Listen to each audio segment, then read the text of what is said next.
అందరికీ హాయ్ అండి. Welcome back to my channel. Harappa నాగరికత కాలంలో రేవు పట్టణంగా వెలసిల్లిన ప్రదేశం లోథాల్.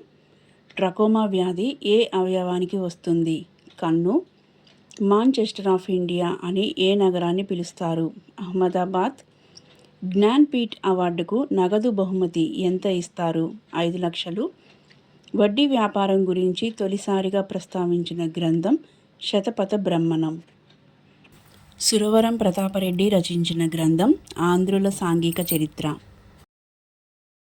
భారతదేశంలోకెల్లా అత్యంత ఎత్తైన ప్రాజెక్టు ఏది? తెహ్రీ ప్రాజెక్టు. అత్యధిక ప్రాజెక్టులు ఏ నదిపై ఉన్నాయి? నర్మదా. భారతదేశం జాతీయ నది ఏది? గంగా. సరస్సుల గురించి చేసే అధ్యయనాన్ని ఏమంటారు? లిమ్నాలజీ. పరక్కా ప్రాజెక్టు ఏ నదిపై ఉంది? హుగ్లీ. రైల్వే ప్రయాణికులు అత్యవసర సమయాల్లో డయల్ చేయాల్సిన నెంబరు 182. హైదరాబాద్ రాష్ట్రంలో ప్రథమంగా ఆవిర్భవించిన వందేమాతరం ఉద్యమంలో ముఖ్య పాత్ర వహించింది ఉస్మానియా విద్యార్థులు. నిజాం రాష్ట్ర ఆంధ్ర జన సంఘం ఎప్పుడు, ఎక్కడ, ఎవరి అధ్యక్షతన జరిగింది? 1930లో జోగిపేట సురవరం ప్రతాపరెడ్డి అధ్యక్షతన. దేవరకొండ మహాసభ ఎప్పుడు, ఎక్కడ, ఎవరి అధ్యక్షతన జరిగింది? 1931 బూరుగుల రామకృష్ణారావు అధ్యక్షతన. ఖమ్మం ఆంధ్ర మహాసభ ఎప్పుడు, ఎక్కడ, ఎవరి అధ్యక్షతన జరిగింది? 1934లో పులిజాల వెంకట రంగారావు అధ్యక్షతన. తామరపువ్వు శాస్త్రీయ నామం నెలుంబో నూసిఫెరా గెర్టన్. బిఎస్ఎన్ఎల్ని ఎప్పుడు స్టార్ట్ చేశారు? అక్టోబర్ 1, 2000 లింగరాజస్వామి ఆలయం ఎక్కడ ఉంది? భువనేశ్వర్.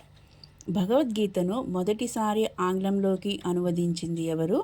Charles Wilkins. భారతదేశం మొదటి 3D చిత్రం కుట్టి చేతన్. ఇన్సూరెన్స్ చేసిన మొదటి భారత చిత్రం తాల్. భారతదేశం అత్యధికంగా ఏ దేశంతో విదేశీ వాణిజ్యాన్ని కొనసాగిస్తోంది? అమెరికా. బృహత్ కథా మంజరిని రచించిందెవరు? గుణాఢ్యుడు. ఆంధ్ర షేక్స్పియర్గా ఖ్యాతిగాంచింది పానుగంటి లక్ష్మీనరసింహారావు. ఖిలాఫత్ ఉద్యమ స్థాపకుడు మహమ్మద్ అలీ. మదర్ నవలను తెలుగులోకి అనువదించింది క్రొవ్విడి లింగరాజు. శుద్ధి ఉద్యమాన్ని ప్రారంభించింది దయానందుడు. మానవుని హృదయంలో ఉండే గదుల సంఖ్య 4. నీటిలో కరిగే విటమిన్లు బి, సి. నా వీడియో మీకు నచ్చినట్లయితే ప్లీజ్ లైక్ చేయండి, షేర్ చేసి సబ్స్క్రైబ్ చేసుకోండి. Thank you. ఇంకా మరిన్ని వీడియోలతో మళ్ళీ కలుద్దాం.